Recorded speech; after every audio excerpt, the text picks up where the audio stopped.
Hello everyone, again welcome back.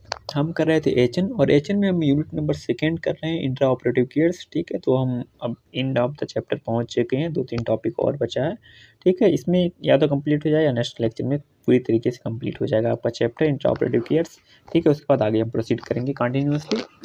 तो start करने से पहले एक रिक्वेस्ट है, अगर अभी तक चैनल को सब्सक्राइब नहीं किया तो सब्सक्राइब कर लो। डिस्क्रिप्शन में टेलीग्राम चैनल का लिंक मिल जाएगा, उसको ज्वाइन कर लो। वहाँ से तुमको जितने भी हम पीपीटी बेस्ड चीज़ें करवाते हैं वो मिल जाएगी तुमको वहाँ पे। और प्रीवियस ईयर की बहुत सारी जो तुम्हारे एबीएमयू है या फिर जो है आपका राजीव गांधी यूनिवर्सिटी है, इसका क्या मिल जाएगा तुमको, प्रीवियस ईयर एग्ज़ाम के पेपर्स मिल जाएंगे। और इसके अलावा तुमको बहुत सारी ई बुक्स मिल जाएंगी। ठीक है, ई बुक्स मिल जाएंगी। बहुत सारे स्टूडेंट बोलते हैं भैया मेरे पास बुक नहीं है, तो क्या है वहाँ पे ई बुक्स मैंने डाल रखी है, बहुत सारे पीडीएफ डाल रखे हैं सारी ऑथेंटिक बुक की। तो वो जाके आप क्या कर सकते हो, डाउनलोड कर सकते हो। ठीक है, चलिए स्टार्ट कर लेते हैं। हम क्या स्टार्ट कर रहे हैं, आप maintenance of the therapeutic environment in OT. इसमें से कुछ चीज़ें ऑलरेडी मैं बता चुका हूँ। ठीक है, जो बता चुका है ऑलरेडी वो क्या करेंगे, हम जल्दी जल्दी करेंगे, और जो चीज़ें नहीं बताई हैं उसको आराम से करेंगे। सबसे पहले हम बात करेंगे अपना इंट्रोडक्शन की। ठीक है, थेराप्यूटिक इन्वायरमेंट होता क्या है। Therapeutic environment in OT means maintaining a clean, safe, aseptic and comfortable setting that support the healing and prevent infection। मतलब क्या, थेराप्यूटिक इन्वायरमेंट का मतलब है ओटी में कि हमको ओटी में जो ओटी क्लीन होनी चाहिए, सेफ ओटी होनी चाहिए।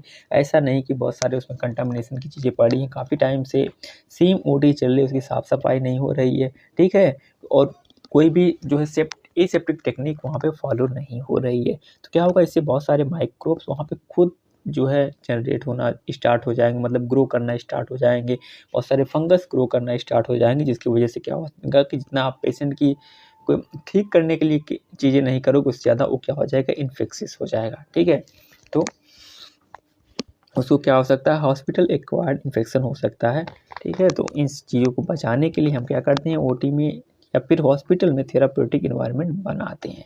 ठीक है, इसके गोल्स क्या हैं, to ensure maximum asepsis patient safety and efficient surgical performance हो सके, इसलिए हम क्या करते हैं, थेराप्यूटिक इन्वायरमेंट मेंटेन करते हैं ओटी में। हम अभी बात कर रहे हैं किस चीज़ का, ओटी का। ठीक है, तो इसके ऑब्जेक्टिव्स क्या हैं, इसको देख लेते हैं हम। अगर हम ऑब्जेक्टिव की बात करें तो इसमें क्या है, to maintain sterile atmosphere and minimise infection risk. हमको क्या करना है, जो भी अपनी ओटी है उसको क्या करना है, अकॉर्डिंग टू हॉस्पिटल पॉलिसी। क्या होता है कि कई बार ऐसा होता है, जैसे ही ओटी बंद होती है शाम के टाइम, वैसे फ्यूमिगेट कर दिया जाता है, उसको पूरी स्टराइल किया जाता है। ठीक है, बट कई बार ऐसा होता है कि ओटी कुछ दिन कंटिन्यूसली चला के 1 वीक 15 वीक, उसके बाद फिर फ्यूमिगेट करके वहाँ पे सब कुछ स्टराइल करके उसके बाद एक 1 वीक के लिए पूरी तरीके से बंद कर दिया जाता है। फिर क्या किया जाता है, उसको ओपन किया जाता है। ठीक है, तो एक ज़्यादा जो बड़े हॉस्पिटल है वहाँ पे होता है, क्योंकि वहाँ पे कई सारी ओटीज होती हैं, तो एक को बंद कर दिया, फिर एक को यूज में ले लिया, फिर दूसरे को फ्यूमिगेट करके स्ट्राइल करके बंद कर दिया, फिर दूसरे को यूज में ले लिया। ठीक है, तो ये इस तरीके से करते हैं। इसके बाद क्या, to promote comfort safety and efficiency during surgery. मतलब क्या, पेशेंट का क्या करना है, ध्यान रखना वो कंफर्ट है, कंफर्टेबल पोजीशन उन्हें प्रोवाइड करी है कि नहीं। कंफर्टेबल पोजीशन प्रोवाइड करने के बाद हमने ये इंश्योर किया है कि नहीं कि वो पेशेंट कंफर्टेबल है या नहीं। ठीक है, और उसको सेफ्टी का ध्यान रखना है, ऐसा नहीं कि ऐसी चीज़ें से कहीं कोई शार्प चीज़ है वो लग जाए या फिर कहीं निडल लग जाए। इन सब चीज़ों का भी ध्यान रखना है ड्यूरिंग सर्जरी। ठीक है, इसके बाद क्या है, to provide psychological reassurance to the patient and staff. मतलब स्टाफ और पेशेंट को दोनों साइकोलॉजिकल रीअश्योरेंस प्रोवाइड करना है कि हम अगर पेशेंट को लेके आए हैं ओटी में, हम क्या करेंगे, उसकी प्रोसीजर जो भी करना है उसको प्रॉपर तरीके से करेंगे, ठीक से करेंगे, और उसको हम ठीक कर देंगे। ठीक है, इस चीज़ को उसको रीअश्योरेंस को देना ही देना है। और जो भी उससे रिलेटेड क्या है, मतलब रिस्क हो सकते हैं, उसके बारे में भी पेशेंट को बताना है, उसके अटेंडर को बताना है। ठीक है, to ensure proper functioning of OT equipment. हमको ये भी ध्यान में रखना है कि प्रॉपर जितने भी ओटी में क्या है इक्विपमेंट्स हैं, सारे फंक्शनल होने चाहिए। ठीक है, सारे के सारे फंक्शनल होने चाहिए। ऐसा नहीं कि कोई हमको क्या है स्कैल्पेल की ज़रूरत पड़ी या फिर क्या है कोई फॉर्सेप की ज़रूरत पड़ी, हम क्या कर रहे हैं उसका यूज़ करने की कोशिश कर रहे हैं, अब फॉर्सेप की ज़रूरत पड़ी, हम उसको ओपन करने के कर रहे हैं, ओपन नहीं हो रहा है। ठीक है, हमको ब्लेड की ज़रूरत पड़ी, या जो हमारा स्कैल्पेल बोलते हैं उसको, वो क्या हुआ है, वो काम ही नहीं कर रहा, बहुत पुराना है, कई और पेशेंट के साथ यूज कर लिया है, ठीक है। तो ये सारी चीज़ें हमको नहीं करनी है, ठीक है। इन चीज़ों का ध्यान में रखना है हमको, बट अब ये सारी चीज़ें तो नहीं होती, हॉस्पिटल इतना तो मेंटेन करके रखते ही हैं, बट फिर भी इन चीज़ों का हमको ध्यान में रखना है, ठीक है। Components of therapeutic environment. अब थेराप्यूटिक एनवायरनमेंट के कंपोनेंट्स क्या हैं, ये आपका मेन इंपॉर्टेंट है, यहाँ से क्वेश्चन आने की प्रोबेबिलिटी रहती है, नहीं तो यहाँ पे शॉर्ट टाइप में क्वेश्चन आएगा या फिर एमसीक्यू में यहाँ से आपको क्वेश्चन पूछा जा सकता है, ठीक है। सबसे पहले क्या फिजिकल एनवायरनमेंट, और ये चीज़ें तुमको इन्फेक्शन कंट्रोल में भी देखने को मिलेंगी, ठीक है। तो यहाँ पढ़ लो या तो वहाँ से पूरा पढ़ लो, दोनों चीज़ें सेम ही है, ठीक है। फिजिकल एनवायरनमेंट की अगर बात करें, क्लीननेस एंड स्टेरिलिटी हमको मेंटेन करना है ओटी के अंदर। इसमें क्या है, डेली क्लीनिंग एंड फ्यूमिगेशन आपका ओटी होना चाहिए, ठीक है। इसके बाद क्या, all instrument sterilise before surgery. Surgery करने से पहले सारे के सारे इंस्ट्रूमेंट क्या स्टरलाइज होने चाहिए, इस चीज़ को ध्यान में रखना है, प्रॉपर पैक होने चाहिए, ठीक है। इसके बाद air flow must be laminar या यूनिडायरेक्शनल होना चाहिए, ये टू प्रिवेंट द कंटामिनेशन। मतलब क्या, हर साइड से एयर आएगी तो कंटामिनेशन तो होगा ही, बैक्टीरिया वायरस उसके साथ फंगस तो आएंगे आएंगे, बट हमको ध्यान में रखता होता है कि ओटी का जो इन्वायरमेंट होता है वो पॉजिटिव इन्वायरमेंट होना चाहिए। जैसे कि ओटी का दरवाज़ा खुले तो हवा अंदर की साइड ना आए बल्कि बाहर की साइड आए, ठीक है। इस चीज़ का हमको ध्यान में रखना होता है ओटी में। और लाइटनिंग का क्या है, इसके बाद लाइटनिंग है। लाइटनिंग में जो होता है एडुकेट इल्यूमिनेशन स्पेशली ओवरएटिव फील्ड होनी चाहिए, और क्या इमरजेंसी लाइटिंग अवेलेबल होनी चाहिए, ठीक है। ऐसा नहीं कि लाइट चली गई उसके बाद तुम्हारे पास इमरजेंसी लाइट ही नहीं और पेशेंट तुम्हारे क्या है ओटी टेबल पे पड़ा है, कहीं और कट लगा रहे थे कहीं और कट लग गया, ठीक है। और जो लाइटनिंग होती है वो शैडो फ्री होनी चाहिए। ये सारी चीज़ों का हमको क्या होता है ओटी में स्पेशली ध्यान रखना होता है, ठीक है। इसके बाद अगर हम टेम्परेचर की बात करें, ये सारी चीज़ें ऑलरेडी मैं बता चुका हूँ, ठीक है, लेकिन टॉपिक है तो फिर से बता रहे हैं। टेम्परेचर और ह्यूमिडिटी की बात करते हैं। टेम्परेचर की बात करें 20 to 24 डिग्री सेंटीग्रेड होना चाहिए टेम्परेचर। ह्यूमिडिटी जो है तुम्हारा 50 to 60% होना चाहिए, ठीक है। और क्या, help in patient comfort and reduce microbial growth. इन चीज़ों का क्या हमको क्या रखना है, ध्यान रखना है।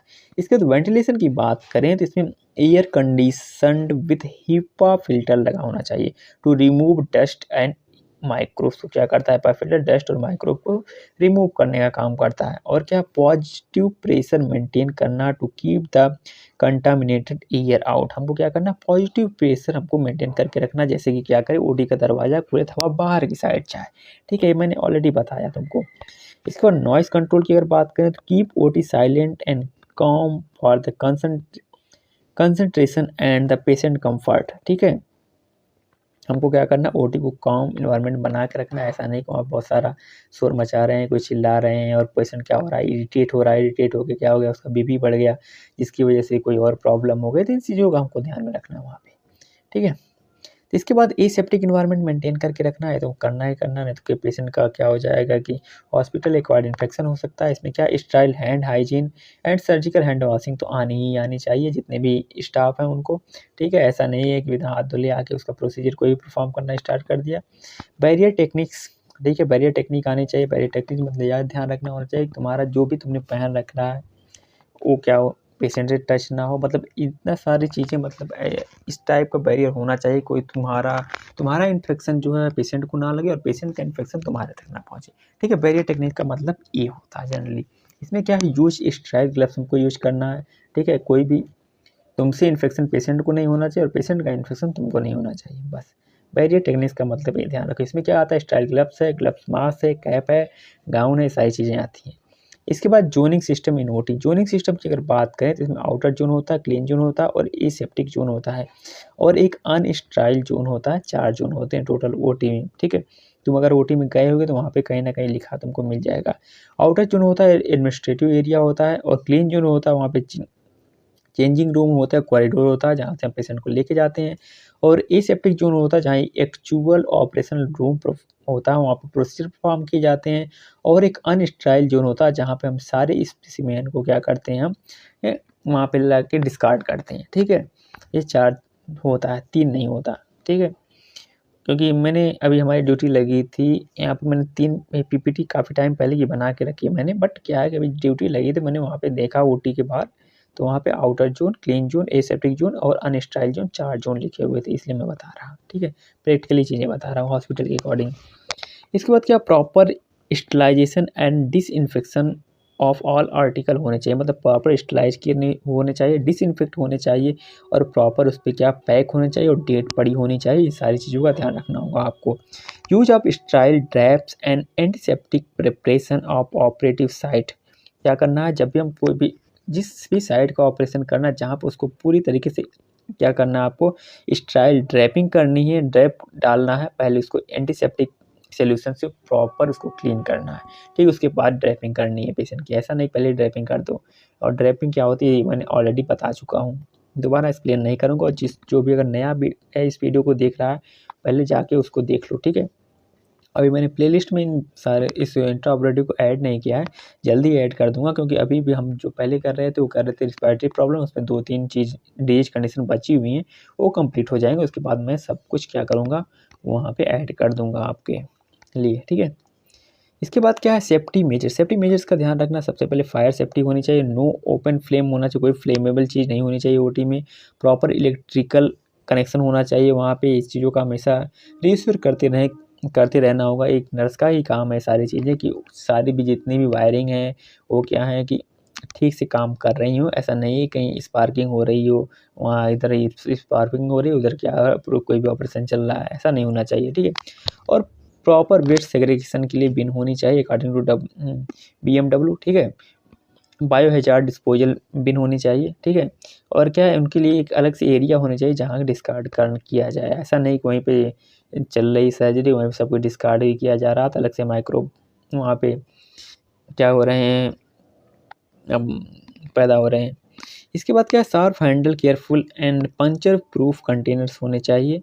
और क्या, इमरजेंसी इक्विपमेंट रेडी होना चाहिए हमेशा, डिफिब्रिलेटर, सक्शन, ऑक्सीजन, ये हमेशा क्या होना चाहिए जब भी ओटी स्टार्ट हो वहाँ पे रेडी होनी चाहिए। ऐसा नहीं है कि कोई किसी को सक्शन की ज़रूरत है उसके बाद दौड़ के सक्शन ढूंढ रहे हैं, सक्शन कहाँ पे रखा हुआ है। गवर्नमेंट हॉस्पिटल तरीके से सक्शन की ज़रूरत यहाँ ढूंढ रहे हैं, कहीं और जाएगा ICU में सक्शन चाहिए हमको, वहाँ भी 10 मिनट पास करने में लग जाती है, ठीक है, कि मुझे सक्शन चाहिए, सक्शन दे दो, तो ये अलग चीज़ हो जाती है। इसके बाद साइकोलॉजिकल इन्वायरमेंट बना के रखना, साइकोलॉजिकल ऐसा लगना चाहिए कि हाँ कूल एंड काम इन्वायरमेंट है, पेशेंट को सपोर्ट प्रोवाइड करना है, ठीक है। ऐसा नहीं कि वहाँ कोई चिल्ला रहा है, कोई झगड़ा कर रहा है, इन चीज़ों पर भी ध्यान रखना होता है। मेंटेन काम एंड सपोर्टिव एटमॉस्फियर, हमको क्या करना है, मेंटेन करके रखना है। Avoid loud talking and unnecessary movement, हमको क्या करना है, अवॉइड करना है। ऐसा नहीं कि अपने कलीग्स पे ही चिल्ला रहे हैं, गालियाँ दे रहे हैं उसको, ठीक है। ये मेडिकल में से कॉमन है, बट इन चीज़ों का भी ध्यान रखना है।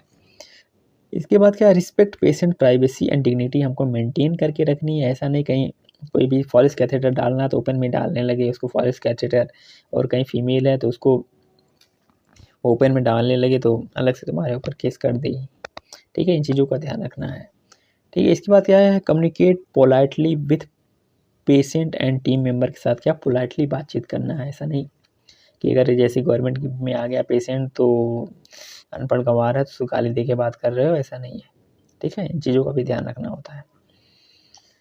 उसके बाद क्या है, role of nurse maintaining OT environment. अब सबसे जो बड़ा रोल है वो तुम्हारा ही रोल है, ठीक है। उसमें क्या क्या चीज़ें हैं देख लो, चेक क्या करना है जब भी ओटी ओपन होती है करवाते हो, कोई प्रोसीजर परफॉर्म होने से पहले इन सारी चीज़ों को इंश्योर करना है, क्लीन है कि नहीं, cleanness, temperature, lightning, ventilation, before surgery, सारी चीज़ें तुम्हारा काम है चेक करना है। इसके बाद क्या, ensure sterile set and supplies are available हैं कि नहीं है, maintain strict aseptic technique during the procedure, ये सारी चीज़ें मेंटेन हो रही कि नहीं हो रही, ये भी तुम्हारा काम है देखना। इसके अलावा क्या है, supervise cleaning after each case and end of the day, मतलब ईच केस के बाद क्या होना चाहिए। ऐसा होता है कई बार बहुत ज़्यादा बड़ा हॉस्पिटल, रश बहुत ज़्यादा होता है, कंटिन्यूसली पेशेंट आते जाते हैं सर्जरी के लिए, ठीक है। तो ये हमेशा ध्यान रखना है कि एक पेशेंट के बाद दूसरे पेशेंट में क्या पूरा क्लीन हो जाए ओटी टेबल, ऐसा नहीं ब्लड पड़ा हुआ है दूसरे पेशेंट को ले लिया उसी टेबल पे, इस सब चीज़ों का भी ध्यान रखना होता है। और एंड में एक बार पूरी तरीके से सफाई होनी चाहिए और फ्यूमिगेट होनी चाहिए ओटी। इसके बाद क्या, report any equipment malfunction or the contamination immediately, कोई भी इक्विपमेंट काम नहीं कर रहा है, ठीक है, तो क्या करना, तुरंत इनको इमीडिएटली रिपोर्ट करना है इसके। और educate staff and infection control policies को क्या करना है, अपने स्टाफ को एजुकेट करना है, ठीक है। इसके बाद आगे चलते हैं नेक्स्ट टॉपिक पे। हमारा नेक्स्ट टॉपिक जो है assisting in major and minor operation and handling specimens, ठीक है। तो हमारा नेक्स्ट टॉपिक ये है, ठीक है। तो इसको भी हम देख लेते हैं, आगे चलते हैं इसमें। सबसे पहले इंट्रोडक्शन, इसका इंट्रोडक्शन क्या है ये देखते हैं। इसके बाद सर्जरी कैन बी मेजर और minor depending on the extent of tissue involvement. ठीक है, extent of tissue involvement, risk and duration. मतलब क्या है, कोई भी सर्जरी मेजर और माइनर हम डिपेंड करता है कितनी हमने टिश्यू को क्या किया है, इन्वेज किया है, और क्या है कितनी डीप गई सर्जरी, और उसका ड्यूरेशन क्या रहने वाला, इसके अकॉर्डिंग हम देखते हैं वो सर्जरी मेजर है या माइनर है। ठीक है, इसके बाद क्या है, the nurse play crucial role in assisting the surgeon before, during and after surgery to ensure safety, asepsis and proper specimen handling। अब बिफोर सर्जरी क्या, पेशेंट से सबसे पहले क्या उसकी वाइटल साइन चेक करना, प्रॉपर है कि नहीं, उसको साइकोलॉजिकल सपोर्ट प्रोवाइड करना, उसको प्रॉपर प्रोसीजर के बारे में बताना है, उससे कंसर्न साइन कराना, ये तो बिफोर हो गया। ड्यूरिंग क्या है, सर्जन को असिस्ट करना है टोटल। ठीक है, इसके बाद आफ्टर क्या, उसके पेशेंट को वाइटल साइन चेक करना, प्रॉपर केयर प्रोवाइड करना, कंफर्टेबल पोजिशनिंग प्रोवाइड करना है, उसको सेफ्टी प्रोवाइड करना है, सपोर्ट साइकोलॉजिकल सपोर्ट प्रोवाइड करना है, और उसको हेल्थ एजुकेशन देना है। सारी चीज़ें क्या होती हैं आफ्टर सर्जरी। ठीक है, तो तुम्हारा काम हर जगह है, हमेशा है। ठीक है, अब ये इंडिया की बात है, इंडिया के बाहर जाते हो तो वहाँ पे हर अलग अलग चीज़ के अलग अलग नर्स होती है, बट इंडिया में तुम अकेले हो, तुमको सब कुछ देखना है। ठीक है, अगर तुम ओटी के हो तो ओटी में सब कुछ देखना, वार्ड में है तो वार्ड में सब कुछ देखना। सबसे पहले मेजर ऑपरेशन की अगर बात करें, इसमें अपेंडेक्टोमी अगर हो रही है तो मेजर होती है, हाइस्टेक्टोमी और कोलिसिस्टोमी है। तो ठीक है, एग्जाम्पल हम दे रहे हैं मेजर ऑपरेशन में क्या क्या आते हैं। इसमें involve deep tissue organ, longer duration and general anaesthesia, high risk होता है। इसमें क्या है, इन्वॉल्व डीप टिश्यू इन्वॉल्व रहते हैं, लॉन्गर टाइम तक चलती है, और क्या है जनरल एनेस्थीसिया देते हैं, पूरे बॉडी को सुन करते हैं, और रिस्क हाई रहता है। और माइनर में क्या आता है तुम्हारा, एसेप्सिस ड्रेनेज आ गया, तुम्हारा सेप्सिस ड्रेनेज हो गया, स्यूचरिंग हो गया, end of wound and biopsy कर रहे हैं, ये सब क्या है एक माइनर सर्जरी थोड़े टाइम में हो जाती है। ठीक है, इसमें शॉर्टर ड्यूरेशन, लोकल एनेस्थीसिया देने और मिनिमल रिस्क रहता है। ठीक है, पेशेंट को जितनी भी ओपन सर्जरी होती है वो मेजर में आती हैं, और जितनी भी नॉर्मल जैसे कट लगा दिया, सूचरिंग कर दिया, ये सब तुम्हारे नॉर्मल में आती हैं। ठीक है, अब एज ए नर्स क्या क्या रोल होते हैं ये देख लेते हैं हम। इस नर्सिंग रिस्पॉन्सिबिलिटीज़ क्या है इसके लिए, आप a pre operative preparation, check patient identity and consult करना है, और इसके बाद क्या, ensure pre operative checklist to complete like fasting, vital sign, allergy and site marking, ये सब कुछ क्या है तुमको प्री ऑपरेटिव में देखना है। इसके बाद क्या है, प्रिपेयर ऑपरेटिव एरिया प्रिपेयर करना, जहाँ पे जैसे कि कई बार ऐसा होता है, बहुत सारे पेशेंट होते हैं जहाँ पे ऑपरेट करना, वहाँ पे क्या होता है बहुत सारे बाल होते हैं। ठीक है, उसको क्या करना है, सेव करना है, क्लीन करना है, और अप्लाई करना है, एंटीसेप्टिक अप्लाई करना है वहाँ पे। और क्या करना है, फिर prepare sterile instrument, drape, suture and dressing, ये सारी चीज़ें प्रिपेयर करके रखना है पहले से। ऐसा नहीं कि प्रोसीजर कंप्लीट हो उसके बाद भाग गए, सारी चीज़ें ढूंढ रहे हैं कहाँ गया। ठीक है, सूचरिंग की चीज़ें कहाँ है, तुम्हारा फॉर्सेप कहाँ है, चिटिल फॉर्सेप कहाँ है, सारी चीज़ें ढूंढ रहे हैं, ऐसा नहीं है, सारी चीज़ें पास में होनी चाहिए। ठीक है, इसके बाद क्या, assist surgeon to gowning and gloving के टाइम क्या करना, असिस्ट करना सर्जन को, इससे क्या हो स्टाइल टेक्निक पूरा फॉलो कर सके। और क्या, arrange OT table with the proper positioning and safety strap के थ्रू क्या करना है, हमको पूरी ओटी अरेंज करना है। ठीक है, एक नर्स का ही काम होता है। ठीक है, ऐसा नहीं फोर्थ क्लास के काम करवा रहे हो सब। ठीक है, इसके बाद क्या, इंट्रा ऑपरेटिव असिस्टेंस क्या होता है, ये सब चीज़ें तुम्हारी मेन चीज़ें 5 नंबर में पूछ सकता है तुमसे। ठीक है, maintain strict aseptic technique maintain करना है, असिस्ट द सर्जन को असिस्ट करना, प्रॉपर प्रोसीजर के टाइम, पासिंग इंस्ट्रूमेंट, स्पंजेज, सूचर, ये सब क्या करना तुमको ही पास करना होता है। और होल्डिंग रिटेक्टर्स, और क्या है सक्शनिंग एंड स्पंजिंग, ये सब क्या करना तुम्हारा काम। मतलब होल्डिंग रिटेक्ट किया, सक्शनिंग की ज़रूरत है, तुम्हारा काम होगा। तुम अगर तुम्हारी अगर गवर्नमेंट कॉलेज से कर रहे हो, अगर तुम्हारी ओटी में ड्यूटी लगी होगी, ठीक है, अगर पीजी चल रहा हो या नॉन पीजी चल रहा हो वहाँ पे, तब भी अगर तुम देखोगे, अगर पीजी चल रहा हो वहाँ पे तो जेआर वगैरह ही असिस्ट करते हैं। बट अगर पीजी नहीं चल रहा हो तो हम नर्सेस ही असिस्ट करती हैं। जैसे हम अपने कॉलेज जैसे मेडिकल कॉलेज की बात करें तो यहाँ पे जस्ट सटा हुआ हमारा है लेडी लॉयल, मतलब डिस्ट्रिक्ट हॉस्पिटल है, तो वहाँ पे मतलब हमारी गानी में ड्यूटी चल रही थी, तो वहाँ पे देखा हमने सब कुछ नर्सेस ही असिस्ट करती हैं प्रॉपर। ठीक है, यानी कि लास्ट में केवल ऑपरेट कर देते हैं वो लोग, बाद में सूचरिंग तक पूरा नर्सेस ही करती हैं। ठीक है, सब काम नर्सेस का ही है, अलग से किसी का नहीं है, डॉक्टर का काम नहीं है ये। ठीक है, तो ऐसा मत सोचो अगर तुम्हारे यहाँ पीजी चलता है, गवर्नमेंट स्टूडेंट की बात कर रहा हूँ, प्राइवेट वालों की बात नहीं कर रहा मैं। ठीक है। तो पीजी चलता तो वहाँ पे डॉक्टर सीख कर रहे हैं, तो ऐसा मत समझना तुमको ये काम तुम्हारा नहीं है। ठीक है। ऑब्जर्व द स्टाइल फील्ड हमको ऑब्जर्व करनी है। प्रिवेंट कंटामिनेशन को हमको प्रिवेंट करना है। ऐसा नहीं हो कि कोई इन्फेक्टेड चीज़ है इसकी वजह से ओपन हो गया आप स्किन, तो क्या होगा उसकी वजह से बैक्टीरिया वायरस जा रहे हैं, ये सब चीज़ों का ध्यान रखना है। ठीक है। और क्या है, काउंट इंस्ट्रूमेंट एंड स्वैप। हमको ये चीज़ बहुत ज़्यादा ध्यान में रखनी है कि जितने भी इंस्ट्रूमेंट हमने क्या किए हैं, डिटेक्ट करने के लिए यूज किया या आर्टरी क्लैम्प करने के लिए यूज किया, तो ये सारे इंस्ट्रूमेंट हमको काउंट करके रखने हैं। और कितने स्वैप अंदर ब्लीडिंग हो रहे, कितने स्वैप अंदर गए, ठीक है, कितने बाहर आए, एक काउंट करने बहुत ज़्यादा इंपॉर्टेंट हो जाता है। कई बार ऐसा होता है, आपने बहुत सारी न्यूज़ सुनी होगी कि क्या हुआ कि जो सीजर है वो अंदर रह गई, ठीक है, बाद में पता चला जब दर्द होना स्टार्ट हुआ, बहुत ज़्यादा से मतलब ऐसा हो गया कि वहाँ पे ऐसा समझ सकते हो पस का फॉर्मेशन हो गया बहुत ज़्यादा। ठीक है। कोई स्वैब अंदर रह गया, बाद में दर्द होना स्टार्ट हुआ, तब पता चला सर्जरी के थ्रू किया, डॉक्टर ने छोड़ दिया। तो इन सब चीज़ों का ध्यान में रखना, कितना अंदर गया कितना बाहर आया। ठीक है। बाद में जिससे सूचने के टाइम गलती ना हो, कोई चीज़ अंदर ना रह जाए। ठीक है। ये चीज़ों का ध्यान में रखना। Monitor the patient condition like pulse, BP, oxygen saturation, ये तुम्हारा काम है देखना। और क्या, हैंडल स्पेसिमेन प्रॉपर्ली, हमको क्या करना है, हैंडल करना स्पेसिमेन को properly according to BMW guideline. ठीक है। Assist the dressing and transfer the recovery room. ये क्या करना है, ये हमारा ही काम है, असिस्ट ड्रेसिंग में असिस्ट करना पूरा, या खुद ही ड्रेसिंग करनी पड़ती है, उसके बाद पेशेंट को ट्रांसफ़र करवाना है रिकवरी रूम के लिए या ऑब्जर्वेशन रूम में। ठीक है। इसी को हम वार्ड भी बोलते हैं। ठीक है। जनरली उसको हम ऑब्जर्वेशन रूम ही बोलते हैं। ऑब्जर्वेशन ICU में भी जा सकता है। हैंडलिंग स्पेसिमेन, स्पेसिमेन को ऐसे कैसे हैंडल करोगे, specimen handling in the critical nursing duty होती है। इसमें क्या है, ensure accurate diagnosis and prevent the infection और एरर को क्या करना, प्रिवेंट करना। टाइप ऑफ स्पेसिमेन क्या होता है, टिश्यू और ऑर्गन स्पेसिमेन होता है। ये क्या होता है, फॉर बायोप्सी और द हिस्टोपैथोलॉजी में आता है। ठीक है। और टिश्यू और ये सब क्या आता है, आपके ल्यूबिन में जाते हैं। फ्लूइड जो होता है, फ्लूइड में क्या क्या आते हैं आपका, टाइप ऑफ स्पेसिमेन की बात करें, टिश्यू और ऑर्गन आता है। फ्लूइड में आता है तुम्हारा यूरिन, ब्लड, पस और CSF आता है। और फॉरेन बॉडीज में तुम्हारा स्टोन और ब्लेंड्स आते हैं। ठीक है। ये तुम्हारा फॉरेन बॉडीज में आ जाता है। इसके अलावा जो है प्रिंसिपल ऑफ हैंडलिंग की अगर बात करें हम, तो इसमें क्या क्या आते हैं आपका, प्रिंसिपल कौन कौन से, यूज स्ट्राइल टेक्निक हमको यूज करनी है, कलेक्ट द स्पेसिमेन एंड एसेप्टिकली हमको क्या करना है, कनेक्ट करना है। उसके बाद क्या, लेबल करना प्रॉपरली। ठीक है। वो क्या चीज़ है, जैसे like patient name, age, hospital number, date, time, type of specimen, ये सारी चीज़ों को क्या करना, हमको लेबलिंग करनी है। जैसे कभी भी कोई भी इन्फेक्शन होता तो हमको पता चले, कोई और जैसे कि 4th क्लास का एम्प्लॉय उसको उसके कांटेक्ट में आ जाता है, उसको इन्फेक्शन हो सकता है, इसको हम प्रॉपरली चेक कर सकते हैं उस पेशेंट को क्या हुआ था। कोई मतलब ऐसा नहीं हो कोई ऐसी नॉन मतलब ऐसी कोई ठीक ना होने वाली डिजीज हो ना हो हुई हो, इन सारी चीज़ों को हमको ध्यान में रखना होता है। ठीक है।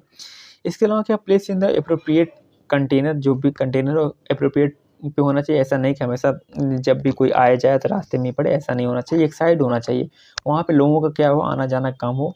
टिश्यू को जो होते हैं उसको हम 10% फॉर्मेलिन में रखते हैं। और क्या, माइक्रोबियल स्पेसिमेन होते हैं उसको स्ट्राई सेलाइन और ड्राई करके रखते हैं कंटेनर में, नॉन फॉर्मेलिन में। और क्या है, सील टाइटी जो होता है पैकेट, उसमें हमको क्या करना है, वो प्रिवेंट लीकेज, मतलब लीकेज प्रूफ में हमको क्या करना है, उसको सील करके रखना। और क्या, send immediately to laboratory with proper requisition form के थ्रू हमको क्या करना है, इमीडिएटली लेबोरेटरी में उसको टेस्ट के लिए भेज देना। अगर भेजना है, जैसे टिश्यू हो गया, कोई और ऑर्गन है, तो उसको हमको अगर टेस्ट की ज़रूरत है उसको हम भेज सकते हैं। इसके बाद record of the OD register में हमको उसको रिकॉर्ड करना, क्या स्पेसिमेन भेजा हमको और क्यों भेजा है। ठीक है। इन सब चीज़ों को हमको रिकॉर्ड भी रखना होता है। ठीक है। खुद की सेफ्टी के लिए, ऐसा ना हो कि बाद में हम खुद फंस जाएं। ठीक है। क्या भेजा था, क्या हो गया। पोस्ट ऑपरेटिव केयर में हमको क्या देना, वही पेशेंट को help, transfer the patient to recovery room safely. और क्या, monitor vital signs and observe for the bleeding और कॉम्प्लिकेशन, क्या करना, ऑब्जर्व करना है। Clean the sterilise use instrument, हमको सारे की सारे जो इंस्ट्रूमेंट है उसको हमको क्लीन करवाना है, स्टरलाइज करवाना है। ठीक है। और क्या करना है, मेंटेन डॉक्यूमेंटेशन, ऑपरेशन नोट हमको मेंटेन करना है। उसके बाद क्या, स्पेसिमेन रिकॉर्ड करना एंड इक्विपमेंट चेकलिस्ट हमको क्या करनी है, चेक करनी है। ठीक है। ये ज़रूरी हो जाता है बहुत ज़्यादा। ठीक है। तो यहाँ पे हमारा भी ये भी माइनर मेजर OT, ठीक है, ये सारी चीज़ें क्या होती हैं, कंप्लीट होती हैं। शायद 2 टॉपिक और रह गया इसमें, उसको भी हम एक लेक्चर में कंप्लीट कर लेंगे। ठीक है, तो इसमें कोई भी चीज़ ना समझ में आ रही हो तो कमेंट करके पूछ सकते हो, या डायरेक्टली टेलीग्राम चैनल का डिस्कशन ग्रुप है उसमें पूछ सकते हो, या किसी सोशल मीडिया प्लेटफॉर्म पे भी पूछ सकते हो, मैं बता दूंगा तुमको। ठीक है, तो अगर वीडियो पसंद आया तो प्लीज़ लाइक कर देना, और अगर अभी तक चैनल को सब्सक्राइब नहीं किया तो सब्सक्राइब कर लो। ठीक है, और डिस्क्रिप्शन में टेलीग्राम चैनल का लिंक मिल जाएगा, उसको ज्वाइन कर लो। मिलते हैं बहुत जल्द नेक्स्ट वीडियो में। Thank you.